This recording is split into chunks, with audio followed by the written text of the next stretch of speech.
মাথায় ঢোকে না বা পড়া মনে রাখা যায় না, অথবা কোনো কিছুই মনে থাকে না। তো গবেষণার ভিত্তিতে এখন পর্যন্ত যেই ব্যাপারগুলি উঠে এসেছে, কিভাবে আমরা আমাদের ব্রেনের ফাংশনকে ইমপ্রুভ করতে পারি সেটা সম্পর্কে আজকে আমরা জানবো।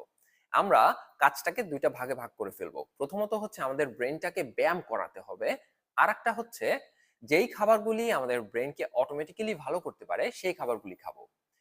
কি কি ব্যায়াম করতে হবে? প্রথমেই আসেন, নাম্বার ওয়ান প্রেয়ার্স।